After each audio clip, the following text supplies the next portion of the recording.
বিসমিল্লাহির রহমানির রহিম। পরম করুণাময় ও অসীম দয়ালু আল্লাহর নামে শুরু।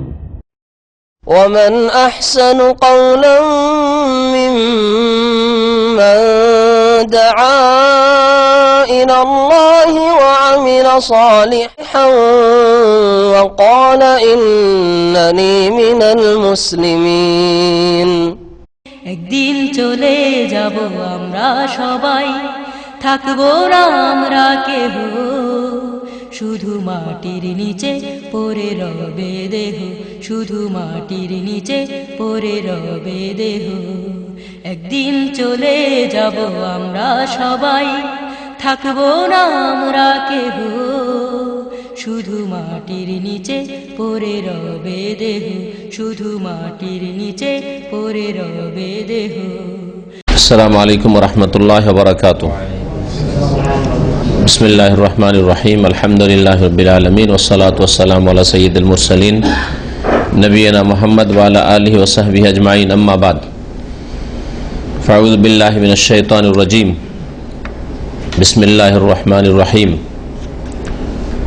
ফা'লাম আন্নাহু লা ইলাহা ইল্লাল্লাহ ওয়াস্তাগফির লিযামবিক। ওয়া ক্বালা রাসূলুল্লাহ সাল্লাল্লাহু আলাইহি ওয়াসাল্লাম বুনিয়াল ইসলামু আলা খামস: শাহাদাতু আল্লা ইলাহা ইল্লাল্লাহ ওয়া আন্না মুহাম্মাদান রাসূলুল্লাহ ওয়া ইকামিস সালাতি ওয়া ইতাইজ যাকাহ ওয়া হজ্জিল বাইত ওয়া সাওমি রমাদান। মুত্তাফাকুন আলাইহি। আল্লাহ পাকের সমস্ত প্রশংসা যে আল্লাহ পাক রব্বুল আলামিন আমাদের জন্য দ্বীন ইসলাম আমাদের পূর্ণাঙ্গ জীবন বিধান স্বরূপ নাজিল করেছেন এবং তার বিধিবিধান আল্লাহ পাক রব্বুল আলামিন ফরজ করেছেন। সালাত এবং সালাম নাযিল করেন মুহাম্মদ রাসূলুল্লাহ সাল্লাল্লাহু আলাইহি সাল্লামের উপর, যার মাধ্যমে আল্লাহ পাক রব্বুল আলামিন দ্বীন ইসলামের জ্ঞান, ঈমান সম্পর্কে, আল্লাহ পাকের প্রতি বিশ্বাস সম্পর্কে, ইসলাম সম্পর্কে, আল্লাহ পাকের ইবাদত বন্দেগী সম্পর্কে আমাদেরকে সঠিক জ্ঞান পৌঁছে দিয়েছেন। আমাদের এই মাহে রমজান 1435 হিজরির পরে শাওয়াল মাসের আজকে 14 তারিখ, এতে আমরা দর্স শুরু করব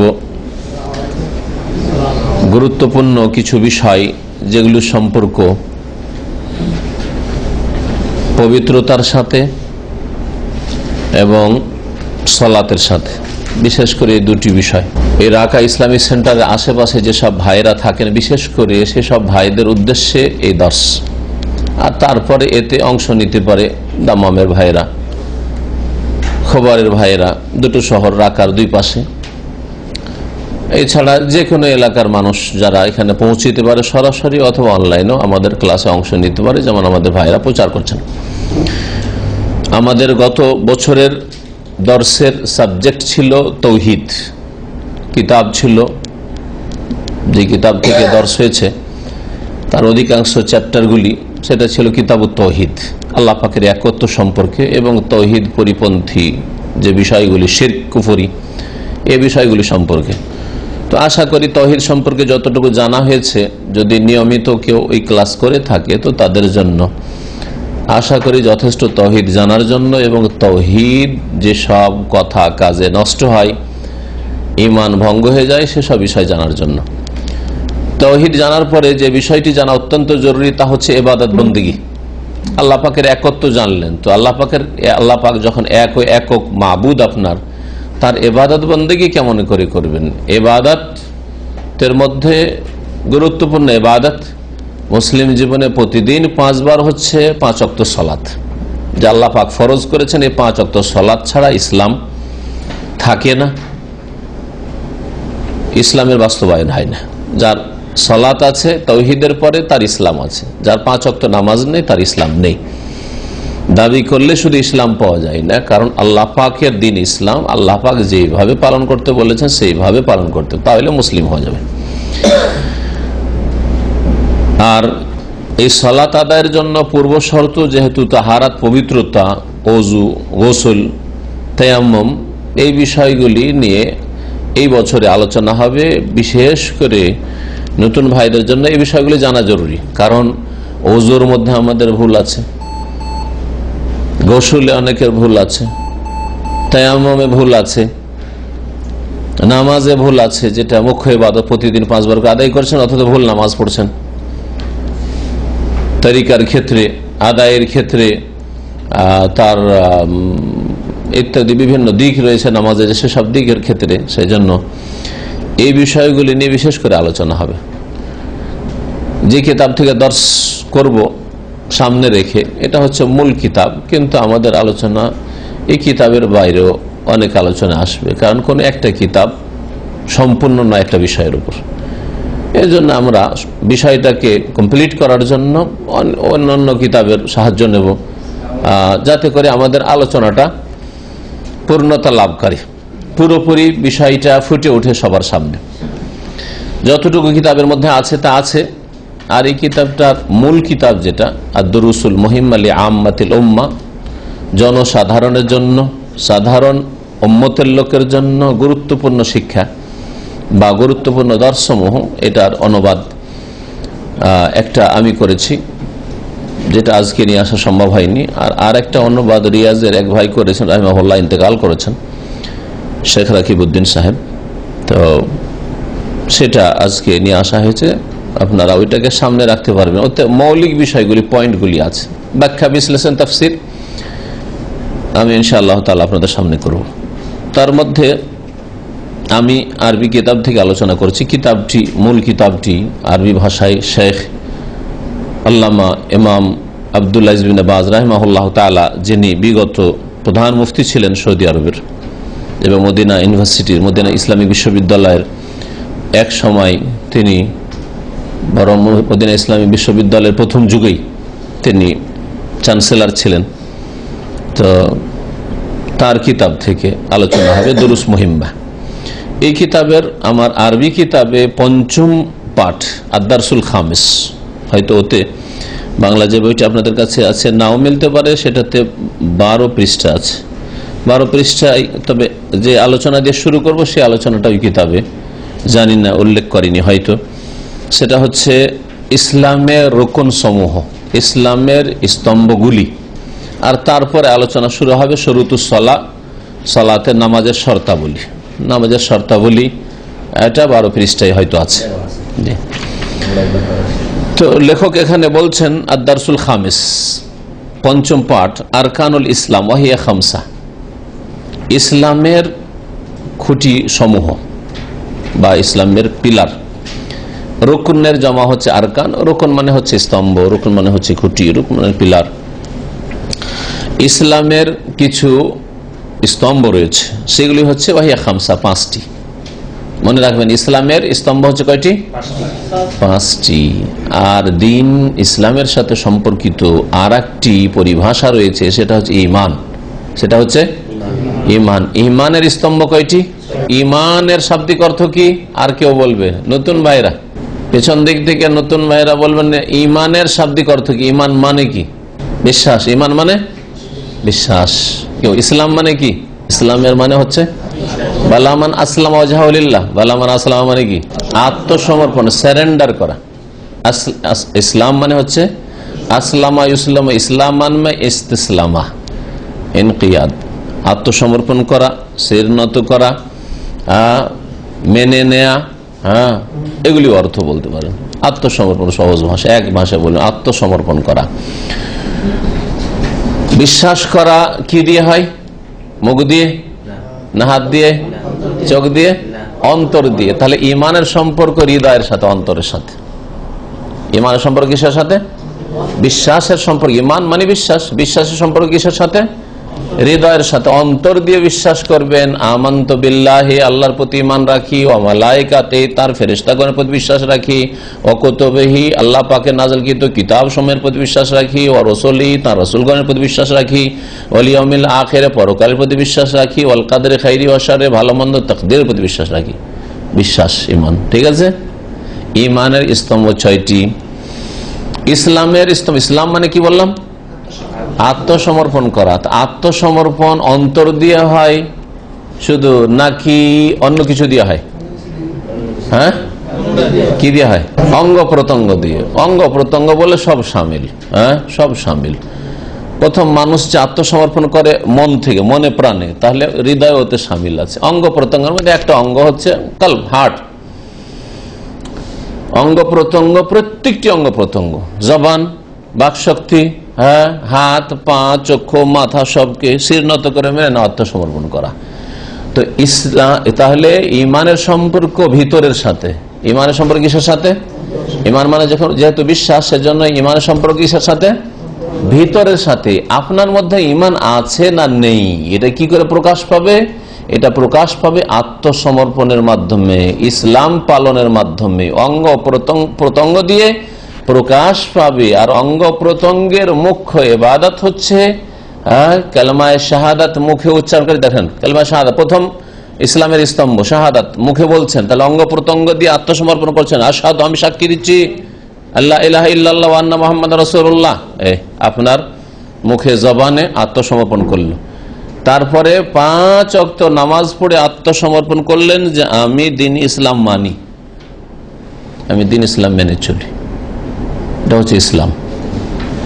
ইসলামের এই জন্য 5টি স্তম্ভ যে আজকের আলোচনা আসবে, সবগুলির সম্পর্ক অঙ্গ প্রত্যঙ্গের সাথে, হ্যাঁ, শরীরের অঙ্গ প্রত্যঙ্গের সাথে।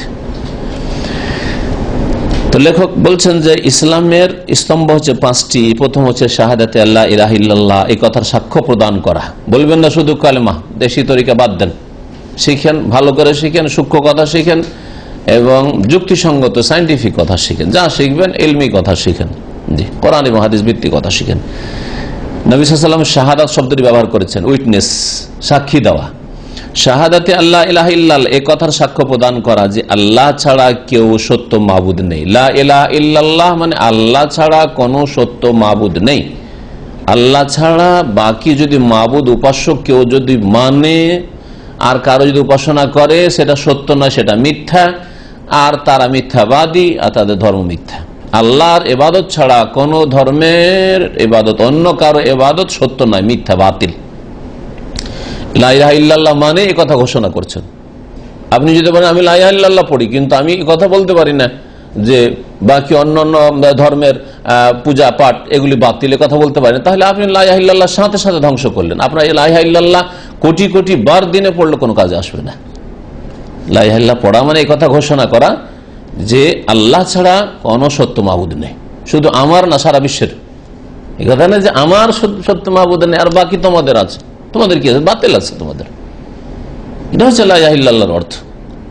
যদি এটাই হতো যে ভাই আমার পার্সোনাল বিষয়, এটা আমার সত্য মাবুদ আল্লাহ আর তোমাদের স্বাধীনতা তোমাদের আছে, তাহলে কাফেরদের সাথে আবার নবীর দ্বন্দ্ব কিসের? তোমরা তোমাদের কাজ করো, আমরা আমাদের কাজ করছি, দ্বন্দ্ব কিসের আবার তাহলে? কিন্তু আরব মুশরিকরা তাদের মাতৃভাষা আরবি কালেমা বুঝতে ভালো করে যে নবী লা ইলাহা ইল্লাল্লাহ বলছে, তার মানে আমাদের 360টা মূর্তি কাবার চারিদিকে কিছুদিনের মধ্যে থাকবে না, এটা হইতে দেওয়া যাবে না। এগুলোকে বাতিল বলছে, লা ইলাহা ইল্লাল্লাহ বলাই মানে মোহাম্মদ এগুলোকে বাতিল বলছে সাল্লাল্লাহু আলাইহি ওয়াসাল্লাম। এইভাবে কালেমাকে বুঝতে, এইভাবে দিন ইসলামকে বুঝতে হবে। লা ইলাহা ইল্লাল্লাহর সাক্ষী দেওয়া, আর কি সাক্ষী দেওয়া? দুটো জিনিসের সাক্ষী দিতে হবে, এটা একটা বিষয়। আর একটা বিষয় হচ্ছে এই কথার সাক্ষ্য প্রদান করা যে মোহাম্মদ সাল্লাল্লাহু আলাইহি আল্লাহ পাকের রাসূল। রাসূল মানে দূত, রাসূল মানে মেসেঞ্জার, রাসূল মানে যিনি বার্তা বাহক। আল্লাহর পক্ষ থেকে আদেশ নিষেধ, করব ছাড়বো, কোনটা করব কোনটা করব না, কোনটা খাবো কোনটা খাবো না, কোনটা নেব কোনটা নেব না, এটা জায়েজ না জায়েজ নয়, এটা চলবে না চলবে না, জীবনের প্রতিটি ক্ষেত্রে কার মাধ্যমে নিতে হবে? মুহাম্মদ সাল্লাল্লাহু আলাইহি ওয়াসাল্লামের মাধ্যমে নিতে হবে। রাসূল মানা মানে তার মাধ্যমে নিতে হবে। আপনি অন্য কোন সোর্স দিয়ে দিন ইসলাম নেবেন যে আমি এই তরিকাতে আল্লাহকে রাজি করছি, নবী থেকে প্রুফ না থাকলেও এটা আমাদের বুজুর্গরা বলেছে, বড়রা বলেছে, বড় পীর সাহেব বলেছেন, অমুক পীর সাহেব বলেছেন, তাহলে আপনি মুখে রসুল বলেন আর নাই বলেন, কাজে কর্মে ওকে রসুল বানিয়ে দিলেন। রসুল মানে দূত, আল্লাহ পাকের কথা পৌঁছাবার মাধ্যম, মন্ত্র নয় যে আপনি লা ইলাহা ইল্লাল্লাহ মন্ত্র পড়ছেন আর মোহাম্মদকে রাসূলুল্লাহ বলছেন মন্ত্র, আর কাজে কর্মে আপনার রাজনৈতিক রসুল আর কেউ, রাজনৈতিক সমাধান আর কেউ দিচ্ছে, পলিটিক্যাল সমাধান কেউ দিচ্ছে, আপনার অর্থনীতির সমাধান কেউ দিচ্ছে, আর সামাজিক সমাধান আর কেউ দিচ্ছে, হ্যাঁ, রাষ্ট্রীয় আন্তর্জাতিক সমাধান আর কেউ দিচ্ছে, আর আপনার জিকিরের সমাধান, জিকির আপনার বুজুর্গ শিখাচ্ছে, কোরআন হাদিসে থাক আর না থাক, রসুলের মাধ্যমে আসুক আর না আসুক, এই হচ্ছে 6 লতিফার জিকির, এই হচ্ছে জিকিরে নাফসি, এই হচ্ছে আপনার দুরুদে মাহি, এই হচ্ছে খতমে জালালি, এই হচ্ছে খতমে ইউনুস। আরে নবী শিখিয়েছেন তোমার, যার কালমার শাহাদাত দিয়েছে মোহাম্মদ রসুল্লাহ বলেছো, রসুল্লাহ শিখিয়েছেন, আল্লাহর মেসেঞ্জার শিখিয়েছেন, আল্লাহর দূতের মাধ্যমে পেয়েছো, কার মাধ্যমে পেয়েছো? সেটা ধর্ম নয়। বোঝা গেছে? জি হ্যাঁ, এই শুধু দুটা শব্দ নয় যে রসুল আল্লাহ রসুল্লাহ বলে দিন হয়ে গেল মন্ত্র, ব্যাস। এই দুটো কথাই মোহাম্মদ রসুল্লাহ, এই কথাতে পুরো লাইফ ঢুকানো আছে, আপনার পুরো জীবন ঢুকানো আছে, যে আপনি ইবাদত একমাত্র আল্লাহ করেন, আর তরিকা একমাত্র মোহাম্মদ রসুল্লাহ নেন, আর কারো তরিকা নাই। এক আল্লাহর ইবাদত করেন, আদেশ নিষেধ মানেন, এবং মোহাম্মদের মাধ্যমে যা এসছে তা মানেন, রাসূলুল্লাহ সাল্লাল্লাহু আলাইহি ওয়াসাল্লাম। দ্বিতীয় স্তম্ভ হচ্ছে ইসলামের ওয়াইকামিস সালাহ, সালাত কায়েম করা। কোরআনে দুটি ভাষা আল্লাহ বলেছেন সালাত সম্পর্কে। একটা সালাত কায়েম করার অধিকাংশ আয়াত রয়েছে, 100-র বেশি আয়াত পাবেন যেগুলোতে সালাত কায়েমের কথা। আর দুটো আয়াতে বা এইরকম 2-3টা আয়াতে আল্লাহ হেফাজতের কথা বলেছেন, আল্লাযীনা আলা সালাতিহিম ইউহাফিজুন, সালাওয়াতিহিম ইউহাফিজুন, 2 জায়গায় ইউহাফিজুন, আর আরেক জায়গায় রয়েছে হাফিজু আলা সালাওয়াত, হেফাজত করা। হেফাজত করা মানে হ্যাঁ সুরক্ষা করা, হ্যাঁ কোন জিনিসের হেফাজত করা মানে সুরক্ষা করা। আপনি টাকা পয়সাকে হেফাজতে নিয়ে যাবেন, হ্যাঁ হেফাজতে রাখবেন, আপনি মাল সামান হেফাজতে রাখবেন। হেফাজতে রাখা কেমন হয়? ওই রকমই সালাতের হেফাজত করতে হবে। সালাতকে টাইম পার করে পড়লেন, সালাত আপনি খেয়াল খুশি পড়লেন, সালাতকে আপনি ধাই ধাই করে আপনি মুরগি ঠোকর দেওয়ার মতো পড়লেন, সালাত আপনি কার তরিকা পড়লেন তাই বলতে পারেন। নবীর সালাত নামাজ কেমন ছিল আর আপনার নামাজ কেমন, আর বলেন নামাজের হেফাজত করলেন কোথায় আপনি? কায়েম করা মানে সোজা করা, এই জন্য কুম মানে দাঁড়াও, সোজা হওয়া। তাহলে যেইভাবে আল্লাহ পাক সালাত ফরজ করে, যেই তরিকায় সালাত পাঠিয়েছেন নবীর কাছে, সেই তরিকাতে নামাজ প্রতিষ্ঠা করাই হচ্ছে সালাত কায়েম করা। ওয়াইতাই যাকাত, আর তৃতীয় স্তম্ভ হচ্ছে যাকাত দেওয়া বা যাকাত প্রদান করা।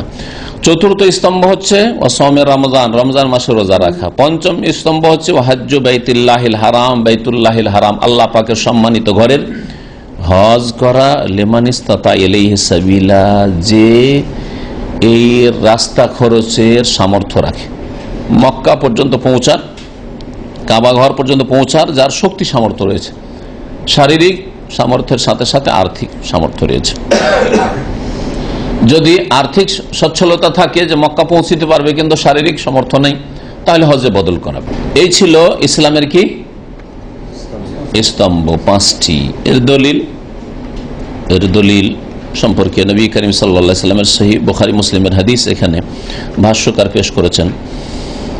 বলছেন ফাকাত সাবাত ফিল হাদিসিস সহিহ, সহিহ হাদিসে রয়েছে আল্লাযী রাওয়াহু আবু আব্দুর রহমান আব্দুল্লাহ বিন ওমর বিন খাত্তাব, আমিরুল মুমিনিন দ্বিতীয় খলিফা ওমর, তার ছেলে প্রসিদ্ধ সাহাবী আব্দুল্লাহ বিন ওমর রাদিয়াল্লাহু আনহুমা বলছেন যে সামিয়তু রাসূলুল্লাহ সাল্লাল্লাহু আলাইহি ওয়াসাল্লাম, আমি আল্লাহ রাসূল সাল্লাল্লাহু আলাইহি ওয়াসাল্লামকে বলতে শুনেছি, ইয়াকুল বুনিয়াল ইসলাম আলা খামস, ইসলামের ভিত্তি স্থাপিত হয়েছে, ইসলামের বুনিয়াদ কায়েম হয়েছে 5টি বস্তুর উপর বা 5টি বিষয়ের উপর। শাহাদাত আল্লা ইলাহা ইল্লাল্লাহ, প্রথমটি হচ্ছে কি? শুধু এই কথা বললেন লা ইলাহা ইল্লাল্লাহ, না শাহাদাতে শব্দটি এসেছে হাদিসে? এই জন্য আমাদের দেশি তরিকা বলছিলাম, আমাদের দেশের লোকেরা কেউ যদি বলেন আর বলতেও পারে তো কি বলবে? ইসলামের কয়টি খুঁটি গো? বলছে 5টি। কি কি? বলছে কালেমা। আরে কালেমা কি? তখন হতভম্ব, ফাবহিতাল্লাযী জাহিলা, মূর্খ তখন হতভম্ব, হ্যাঁ বিব্রত, কি বলবে? আমি পরীক্ষা করে দেখেছি, কেউ বলছে কালেমা বিশ্বাস করা, মানে বিশ্বাস সম্পর্ক তো এখানের সাথে, আর এখানে তো ইসলাম তো বাহ্যিক আমলের সাথে সম্পর্ক, তাহলে এখানে আত্মসমর্পণের বিষয় রয়েছে, তো এখানে সাক্ষ্য প্রদান, এখানে মুখের সাথে সম্পর্ক, তাই না? জবানের সাথে সম্পর্ক, অন্তরের সাথে সম্পর্ক নেই, সেই জন্য কালেমা বিশ্বাস করা বললে হবে না। তাহলে শুধু কালেমা বলাও যথেষ্ট না, শুধু কালেমা বলে অস্পষ্ট থাকলো যে কালেমা বিশ্বাস করা যথেষ্ট, তাহলে কোন হিন্দুর বা খ্রিস্টান যদি বিশ্বাস থাকে যে ইসলামই হচ্ছে সত্য ধর্ম, কিন্তু মুখে সে স্বীকার করলো না কোনোদিন, লা ইলাহা ইল্লাল্লাহ স্বীকার করলো না, মুহাম্মদ রাসূলুল্লাহ স্বীকার করলো, মুসলিম হবে? এরকম বহু অমুসলিম আজকে পৃথিবীতে আছেন। নবী সাল্লাল্লাহু আলাইহি ওয়াসাল্লামের জামানায়, নবী সাল্লাল্লাহু আলাইহি ওয়াসাল্লামের জামানায় অনেক শাসক, তার মধ্যে একজন হচ্ছে রোম সাম্রাজ্যের রাজা। হ্যাঁ, সে এত গাঢ় বিশ্বাস করেছিল, দৃঢ় বিশ্বাস করেছিল যে সে বলেছেন আমি যদি মুহাম্মদ সাল্লাল্লাহু আলাইহি ওয়াসাল্লামের কাছে পৌঁছিতে পারতাম তো লাগাসালতান কাদমাইহি, তার দুটো পা আমি ধুয়ে দিতাম। তার আমি সেবা যত্ন করতাম। সুবহানাল্লাহ। কিন্তু কেন কালিমা পড়তে পারেনি? রাজত্ব চলে যাবে, জান তো যাবে, মান যাবে, রাজত্ব চলে যাবে। এই তোমাদের পরীক্ষা করছিলাম এই কথা বলেই, একটা আবেগিক কথা বলে পরীক্ষা করছিলাম যে তোমরা তোমাদের ধর্মের ওপর শক্ত না দুর্বল। রাজত্ব টিকিয়ে নিল, হ্যাঁ, কিন্তু আখেরাতকে ধ্বংস করলো। তো ওর তো অন্তরে বিশ্বাস ছিল, তাহলে সে মুসলিম হয়ে যাবে, ঠিক না? কালেমা পড়লে, এটা যেমন কালেমা বিশ্বাস করে শুধু মুসলিম হয় না, কালেমা বিশ্বাস করার সাথে সাথে কি করতে হবে? জবানে উচ্চারণ করতে হবে। রোমের শাসক বিশ্বাস করে অন্তরে ছিল, জবানে ছিল না, সেই জন্য সে কাফের। মদিনার মুনাফিক শুধু জবানে বললে কি মুসলিম হওয়া যাবে? জবানে লা ইলাহা ইল্লাল্লাহ জিকির যদি রাত দিন করেন কিন্তু অন্তরে বিশ্বাস না থাকে, মুসলিম হবেন? যেমন মুসলিম সমাজের অনেক মুনাফিকরা যারা আছে, পাশ্চাত্য সভ্যতা বিশ্বাসী, মানবরচিত বিধানে বিশ্বাসী, দ্বীন ইসলামে আস্থাশীল নয়, কোরআনে বিশ্বাসী নয়। এদের উদাহরণ হচ্ছে মদিনার আব্দুল্লাহ বিন উবাই মুনাফিক এবং তার সাথী সঙ্গীদের উদাহরণ। তারা বলতে এদা জাআকাল মুনাফিকুন ক্বালু নাশহাদু, ওরা বলতো নাশহাদু, আমরা সাক্ষী দিচ্ছি, ইন্নাকা লা রাসূলুল্লাহ, আপনি অবশ্যই আল্লাহর রাসূল।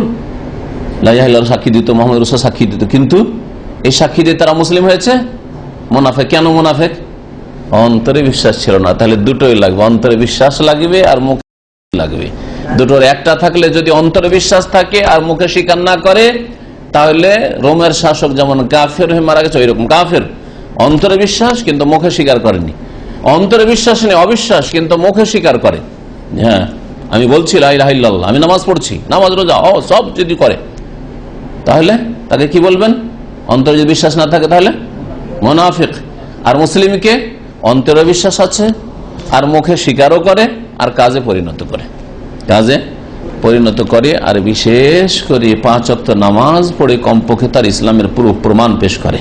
সবগুলি আমল হইতে হবে, না হলে কাফের হয়ে যাবে এমন নাই।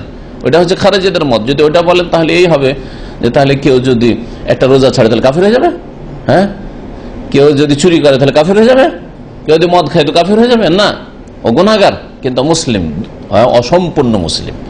কিন্তু কালেমার সাক্ষী না দিলে অমুসলিম, কালেমা বিশ্বাস না করলে অমুসলিম, মুনাফিক। জি, তো ঈমান হচ্ছে এই 3টি জিনিসের সমষ্টির নাম। তাহলে বলি, একটা হচ্ছে অন্তর থেকে বিশ্বাস করা, জবানে মুখে স্বীকৃতি দেওয়া, আর কাজে বাস্তবায়ন করা। জি, কাজের ক্ষেত্রে কমের পক্ষে সর্বনিম্ন প্রমাণ থাকতে হবে যে আপনি মুসলিম। কাজের ক্ষেত্রে সেটা হচ্ছে 5 ওয়াক্ত নামাজ যারা বলছেন, আর এটা হচ্ছে সঠিক মত যে বেনামাজি মুসলিম থাকে না। নামাজটা হচ্ছে সর্বনিম্ন প্রমাণ। আপনার জীবনে যতই হারাম কাজ, পাপের কাজ থাক না কেন, নামাজ দিয়ে একজন মুসলিম প্রমাণ করে দেয় যে দেখো হিন্দু রাস্তাঘাটে বসে আছে, হিন্দু ঘরে বসে আছে, হিন্দু খেলাধুলা করছে, আমি নামাজ পড়তে আসছি। হ্যাঁ, কাফের ঘুমিয়ে থাকে, ইহুদি নাসারা ঘুমিয়ে থাকে, আমি ফজরের নামাজ পড়তে যাই। এই দিয়ে প্রমাণ করে দেয় যে আমি মুসলিম। রাসূলুল্লাহ সাল্লাল্লাহু আলাইহি ওয়াসাল্লাম কি বলেছেন? যে শাহাদাত লা ইলাহা ইল্লাল্লাহ ওয়া আন্না মুহাম্মাদুর রাসূলুল্লাহ। তো প্রথম তাহলে শুধু কালেমা বলবেন না, কি বলবেন? কালেমার সাক্ষ্য প্রদান করা। তারপরে নবী সাল্লাল্লাহু আলাইহি ওয়াসাল্লাম কি বলছেন? ওয়া ইকামিস সালাতে, নামাজ কায়েম করা। তাহলে কালেমার পর আমাদের দেশের লোকেরা নামাজ বলে সালাত, যদিও সেটাকে সালাত বলে ভালো। ইসলামী ভাষা হচ্ছে সালাত, ফার্সিতে উর্দুতে নামাজ মানুষ বলে থাকে। ওয়া ইতাইজ যাকাত, 3 নম্বরে কি? যাকাত প্রদান করা 3 নম্বরে। আর আমাদের দেশের মানুষরা কি বলে? কালেমা, নামাজ, তারপরে রোজা, হজ, 5 নম্বরে যাকাত। আর নবী সাল্লাল্লাহু আলাইহি ওয়াসাল্লাম কয় নম্বরে যাকাত বললেন? 3 নম্বরে যাকাত বললেন। এই তরিকাতে বলে, এটা হচ্ছে হাদিসের তরিকা, এটা হচ্ছে রাসূলের তরিকা। বলার তরিকা ওটা রাসূলের তরিকা নেবেন, সব ক্ষেত্রে রাসূলের তরিকা নেবেন। হাজ্জুল বাইত ওয়া সাওম রমাদান, এখানে একটু আগে পরে আছে, কিন্তু প্রসিদ্ধ হাদিসে রয়েছে আগে রমজানের কথা রয়েছে আর তারপরে বাইতুল্লাহর হজের কথা রয়েছে। জি হ্যাঁ, তাহলে 4র্থ স্তম্ভ হচ্ছে রমজান মাসের সিয়াম, আর 5ম স্তম্ভ হচ্ছে বাইতুল্লাহর হজ করা। এই স্তম্ভগুলিতে দেখেন কালেমা আপনার অন্তরে সবসময় থাকতে হবে, ঠিক না? কালেমা যদি দিনে 5 বার শুধু অন্তরে কালেমা থাকে আর বাকি সময়টা কালেমার বিপরীত থাকে, তো মুসলিম থাকবেন? বুঝেন কথাটা ভালো করে, বুঝছেন না কথা? 24 ঘন্টার এক মুহূর্তেও কালেমাকে অন্তর থেকে আউট করা যাবে না, আপনার স্বীকৃতি থেকে আউট করা যাবে না যে আমি দিনে 24 ঘন্টার মধ্যে আধা ঘন্টা 1 ঘন্টা আমি কালেমা কে স্বীকৃতি দিই না, মুসলিম অমুসলিম, তাই না? তাহলে সব সময় প্রতিটি মুহূর্তে কালেমার স্বীকৃতি আপনার থাকতে হবে, অন্তর থেকে বিশ্বাস আর জবানের স্বীকৃতি। বলেন আর না বলেন, কিন্তু কথা হচ্ছে স্বীকৃতি কন্টিনিউ হওয়ার আছে। আমি যে স্বীকার করেছি কালেমাকে জন্মসূত্রে, একজন মুসলিম হয়ে আবার স্বীকৃতি কন্টিনিউ আছে। নামাজ সপ্তাহে একদিন, জুমা, হ্যাঁ, বছরে 2টা ঈদ। আজকালকার অধিকাংশ মুসলিমদের অবস্থা, যার ফলে আল্লাহ পাকের আযাব দেখেন মুসলিমদের উপর, দুর্গতির শেষ নাই মুসলিমদের। আল্লাহ পাক নামাজ ফরজ করেছেন, হ্যাঁ, 5 ওয়াক্ত, দিনে একবার না 5 বার। আর আপনার খেয়াল খুশি ছেড়ে দেওয়া হয়নি যে যদি পারেন 5 বার করিয়েন, আর না পারলে 4 বার করিয়েন, ফজরটা যদি না পারেন। আর যদি আরো অসুবিধা হয় যে আসরে ঘুমিয়ে থাকেন অথবা জোহরের রান্না করছেন, হ্যাঁ, তো 3 ওয়াক্ত করিয়েন, চলবে। 5 দিনে 5 বার নামাজ পড়ে প্রমাণ করে দিতে হবে যে আমি মুসলিম।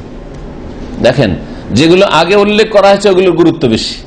কালেমা সবসময় আপনার থাকতে হবে জবানে, অন্তরে, হ্যাঁ, স্বীকৃতি, অন্তরে বিশ্বাস আর জবানে স্বীকৃতি সর্বদা থাকতে হবে।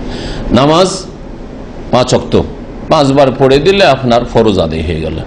তারপরে যাকাত, হ্যাঁ, বছরে একবার কিছু ধন সম্পদ রয়েছে আর খাদ্যদ্রব্য রয়েছে, খাদ্যদ্রব্য ফসল যেগুলো যতবার উঠে আসবে। 3 ফসলা জমি যদি হয় তো 3 বার করে দিতে হবে। 2 ফসলা জমি, 3 ফসলের শুনে আপনার আশ্চর্য হচ্ছেন না, কিনা 3 ফসলের জমি হয় না? হয়, ডুবা এলাকা হয় না, কিন্তু শুকনো এলাকাতে এককালে আমরা দেখতাম 3 ফসল। তো 3 বার ফসল হলে 3 বার ওসুর জাকাত দিতে হবে, 2 বার হলে 2 বার দিতে হবে। অত হাক্কা হয় আমার হাসাতে জাকাতের ক্ষেত্রে এটা। আচ্ছা, তারপরে কি আসছে জাকাতের পরে? সওমে রমজান, রমজান মাসের রোজা, হ্যাঁ, বছরে একবার 1 মাস, ঠিক না? আর হজ, হজ বছরে একবার, প্রতি বছর হজ করতে হবে, 5 বছর একবার হজ করতে হবে। সরকারি আইন যেমন সৌদি আরবে এখন 5 বছর একবার আপনি আইনত আপনি হজ করতে পারেন, যদিও ফরজ আদায় হয়ে গেছে।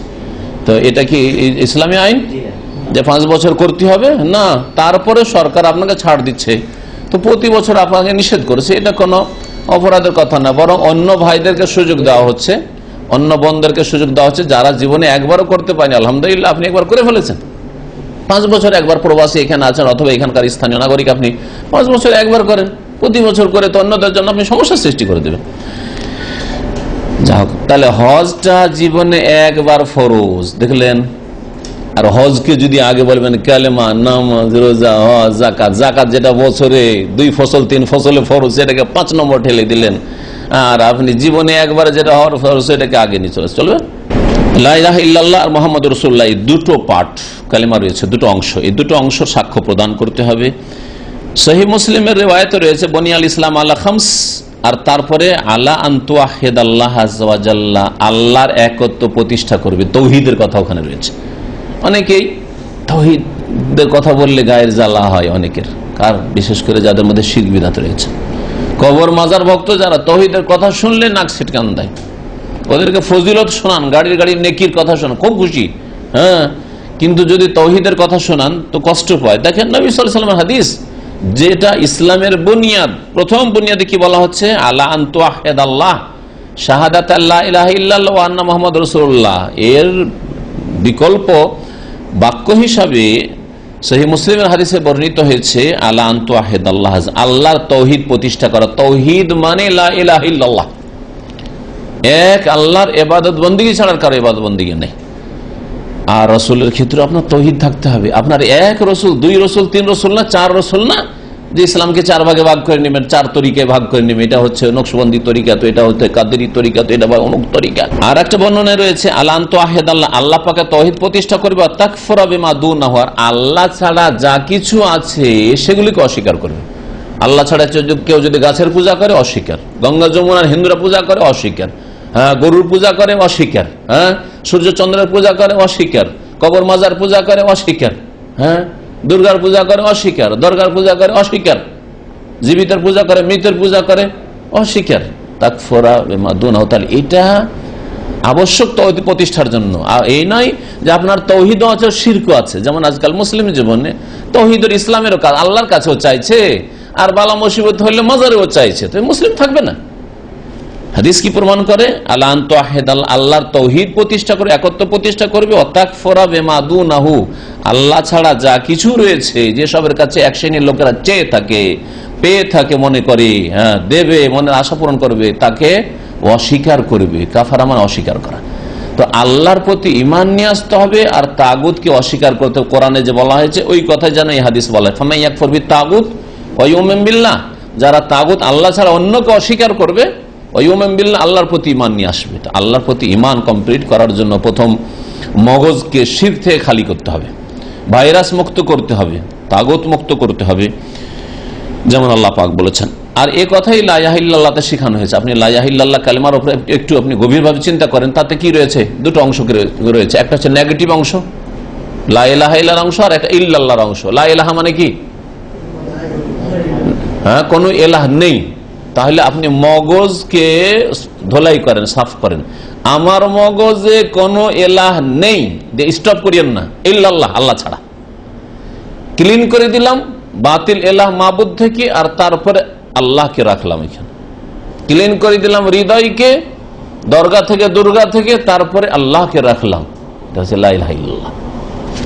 ফামান ইয়াকফুর বিত-তাগুত, তাগুত থেকে ক্লিন করেন, ওয়া ইউমিন বিল্লাহ, আর আল্লাহর প্রতি ঈমান এখানে বসান, মগজে, কলবে, হৃদয়ে বসান। নামাজ কায়েম করা সম্পর্কে জাবের ইবনে আব্দুল্লাহ রাদিয়াল্লাহু তাআলা আনহু থেকে হাদিস বর্ণিত রয়েছে সহিহ মুসলিমে, বাইনার রাজুলি ওয়া বাইনাল কুফরি ওয়া শিরকি তারকুস সালাহ। সহিহ মুসলিমের হাদিস, একজন মানুষ আর কুফরি শিরকের মাঝে পার্থক্যকারী হচ্ছে নামাজ ছেড়ে দেয়া। নামাজ যদি ছেড়ে দেয় তাহলে কোনো পার্থক্য থাকে না, কুফরি আর শিরকে লিপ্ত হয়ে যায়, মানে কাফের মুশরিকের মতো হয়ে যায়। ওয়াফি হাদিসে মাজ, আর মাজ বিন জাবাল রাদিয়াল্লাহু আনহু হাদিসে রয়েছে নবী সাল্লাল্লাহু আলাইহি ওয়াসাল্লাম থেকে বর্ণিত, কার রাসুল আমরে আল ইসলাম, ইসলামের বা জীবনের মৌলিক বিষয় হচ্ছে ইসলাম, আমাদের জীবন বিধান হচ্ছে ইসলাম। ও আমুদহু আস-সালাহ, আর ইসলামের মূল খুঁটি, আমুদ মানে হচ্ছে মূল খুঁটি, মূল খুঁটি হচ্ছে, মূল স্তম্ভ হচ্ছে আস-সালাত, নামাজ। এটা হচ্ছে ইসলামের মূল স্তম্ভ, লা ইলাহা ইল্লাল্লাহ মুহাম্মাদুর রাসূলুল্লাহর পরে। ওয়া ক্বালা আব্দুল্লাহ বিন শাকীক, আর আব্দুল্লাহ বিন শাকীক রাদিয়াল্লাহু আনহু ওয়া রাহমাতুল্লাহ আলাইহি, প্রখ্যাত তাবী, তিনি বলছেন, কানা আসহাবু রাসূলিল্লাহ সাল্লাল্লাহু আলাইহি ওয়াসাল্লাম লা ইয়ারাউনা শাইআম মিনাল আমালি কুফরুহু তারকুহু কুফরুন গায়রাস সালাহ। বলছেন রাসূলুল্লাহ সাল্লাল্লাহু আলাইহি ওয়াসাল্লাম সাহাবায়ে কেরামরা কোন আমলকে পরিত্যাগ করাকে কুফরি মনে করতেন না, গায়রাস সালাহ, নামাজ ব্যতিরেকে। নামাজ ছাড়া অন্য কোন আমল ছেড়ে দিলে ওই লোককে কাফের মনে করতেন না। তার মানে নামাজ ছেড়ে দিলে সাহাবীরা কি মনে করতেন? কাফের মনে করতেন। বুঝলেন কার কথা? এটা সাহাবায়ে কেরামদের সকলের কথা। তার মানে এটা হচ্ছে সাহাবায়ে কেরামদের ইজমা। ইজমা মানে হচ্ছে ঐক্যমত। সাহাবায়ে কেরামরা 1,24,000 কাছাকাছি সাহাবায়ে কেরাম, সাহাবিয়া, তাদের ঐক্যমত ছিল, তাদের ইজমা ছিল, ইজমা ও সাহাবা, যে নামাজ না পড়লে বড় কুফরি হয়ে যায়, ইসলাম থাকে না, ইসলাম থাকে না। আজকালকার আমাদের সমাজের মুসলিমরা যদি এই বিষয়টা বুঝতো আর আল্লাহ পরকালে ভয় থাকতো, তাহলে কখন নামাজ ছাড়তো না। এই জন্য মমিন চুরি করতে পারে, চোর হয়ে যেতে পারে, মমিন মদ খেয়ে দিতে পারে, মমিন হারাম খেতে পারে, মমিন বেঈমানি করতে পারে, কিন্তু মমিন বেনামাজি হতে পারে না, মমিন বেনামাজি হতে পারে না। যারা মুনাফিক, অন্তরের মুনাফিক, আমাদের ছোট মুনাফিক নয়, ওই অন্তরের মুনাফিক, নবীর যুগের মুনাফিক মদিনায়, তারাও নামাজ পড়তে আসতো, কারণ জানতো যে নামাজ না পড়লে তোমরা ধরা খেয়ে যাও। সাহাবীদের কাছে, নবীর কাছে যে আমরা নামাজ পড়ি না তার মানে মুসলিম নয়, নামাজ পড়তে আসতো তারা। এটাও যাকাত, যাকাত প্রদান করা, বলছেন হিয়া রুকনুস সালিস, এটা হচ্ছে তৃতীয় স্তম্ভ মিন আরকানিল ইসলাম। আল্লাহ পাক বলছেন ওয়া আকিমুস সালাত ওয়া আতুজ যাকাত। কোরআনের বহু আয়াত এরকম রয়েছে, 80-র বেশি জায়গায় রয়েছে আকিমুস সালাত ওয়া আতুজ যাকাত বা আকামাস সালাত ওয়া আতাজ যাকাত, এক বচন বহু বচন দিয়ে। ও তুকিমুস সালাত ওয়া তুতিজ যাকাত বা ওয়া মিম্মা রাযাকনাহুম ইউনফিকুন, এই বিভিন্ন ভাষায়। ওয়া মা উমিরু ইল্লা লিয়াবুদুল্লাহ মুখলিসিনা লাহুদ-দীন হুনাফা ইউকিমুস সালাত ওয়া ইউতুজ যাকাত ওয়া যালিকা দীনুল কাইয়্যিমা, এরকম বহু আয়াত কোরআনে কারীমে রয়েছে। ওয়াসওমে রমাদান, রমজান মাসের সিয়াম হুয়া রুকনুর রাবি, এটা হচ্ছে চতুর্থ স্তম্ভ মিন আরকানিল ইসলাম। আল্লাহ পাক সূরা বাকারার আয়াত নম্বর 183 তে বলেছেন, ইয়া আইয়ুহাল্লাযীনা আমানু কুতিবা আলাইকুমুস সিয়ামু কামা কুতিবা আলাল লাযিনা মিন ক্বাবলিকুম লাআল্লাকুম তাত্তাকুন। তোমাদের উপর সিয়ামকে ফরজ করা হয়েছে যেমন তোমাদের পূর্বের যারা জাতিরা ছিল তাদের উপর সিয়ামকে বিধিবদ্ধ ফরজ করা হয়েছিল, যাতে করে তোমরা সংযমশীল হইতে পারো। রোজার মাধ্যমে মানুষ অভ্যস্ত হয় খারাপ অভ্যাস ছেড়ে দেওয়ার। যেটা জায়েজ, রোজার রাতেও জায়েজ ছিল, সেটাও রোজার দিনে ছেড়েছেন, তাহলে সারা বছর, সারা জীবন ধরে যেটা না জায়েজ পাপের কাজ, হ্যাঁ জাহান্নামে যাওয়ার কাজ, সেটা ছাড়া যদি ট্রেনিংটাই না হয় রোজা দিয়ে, তো ফায়দাটি কি হলো? রোজার রাতে আপনার জন্য পানাহার সব রকমের যতগুলি হালাল রিজিক খেতে পারেন, হ্যাঁ ঠিক না? রোজার রাতে বিবির কাছে যেতে পারেন, কিন্তু রোজার দিনে নিজের সংযত। তাহলে রোজার দিনে সারা দিনে আপনি এই ট্রেনিং করলেন যে আমার জন্য যেটা হালাল কিছুক্ষণ পরে সেটা আমি করতে পারবো না, লাখ লাখ টাকা দিয়ে দিলে আমি করতে পারবো না। তা যেটা সবসময় হারাম, বিড়ি, সিগারেট, গাঁজা, মদ, বেইমানি, চুরি, ডাকাতি, খুন করা, যেগুলি হারাম, সবসময় হারাম, সেটা ছাড়া আর যদি ট্রেনিংটাই না হয় রোজা দিয়ে, তো এই রোজা দিয়ে ফায়দাটা কি? এই জন্য আল্লাহ পাক রোজা ফরজ করেছেন যে যাতে করে তাত্তাকুন, তোমরা তোমাদের মধ্যে অন্যায় থেকে, জাহান্নামে যাওয়ার কারণ থেকে, আল্লাহ পাকের অসন্তুষ্টির যেগুলি কারণ রয়েছে সেগুলি থেকে বেঁচে থাকার মতো যোগ্যতা তোমাদের মধ্যে সৃষ্টি হতে পারে। হিজ্জুল বাইত বা হাজ্জুল বাইত, বাইতুল্লাহর হজ করা, হাজার রুকনুল খামিস, এটা হচ্ছে ইসলামের পঞ্চম রুকন, পঞ্চম স্তম্ভ। আল্লাহ পাক ইরশাদ করেছেন ওয়ালিল্লাহি আলান নাস হিজ্জুল বাইত মান ইসতাতা ইলাইহি সাবিলা, সূরা আলে ইমরান আয়াত নম্বর 97। আল্লাহ পাকের জন্য ওই সব মানুষের উপর বাইতুল্লাহর হজ করা ফরজ যাদের কাছে রাস্তা খরচ রয়েছে, যাদের মক্কা পর্যন্ত পৌঁছার সামর্থ্য রয়েছে। ওমান কাফার, আর কেউ যদি এই হজকে অস্বীকার করে, ফাইনাল্লাহ গানিয়ুন আনিল আলামিন, হজকে অস্বীকার করলে তাহলে কাফির হয়ে যায়। যেন কাফারা শব্দ আল্লাহ এখানে উল্লেখ করেছেন। আল্লাহ পাক বিশ্ব জাহান থেকে অমুখাপেক্ষী। তো আল্লাহ পাক রব্বুল আলামিন যেন আমাদের সকলকে দিনের কাজে অংশ নেওয়ার তৌফিক দান করেন। আল্লাহ পাক আমাদের সকলকে হেদায়েতের উপর রাখেন। আল্লাহ পাক বালা মুসিবত থেকে মুক্ত রাখেন। আল্লাহ পাক রব্বুল আমাদের ব্যাধি যেন দূর করে দেন, আমাদের দুশ্চিন্তা যেন দূর করে দেন। আল্লাহ পাক আমাদের সকলকে জান্নাতুল ফিরদৌস যেন দান করেন। সুবহান রাব্বিকা রাব্বিল ইজ্জাতি আম্মা ইয়াসিফুন ওয়া সালামু আলাল মুরসালিন, আলহামদুলিল্লাহি রাব্বিল আলামিন।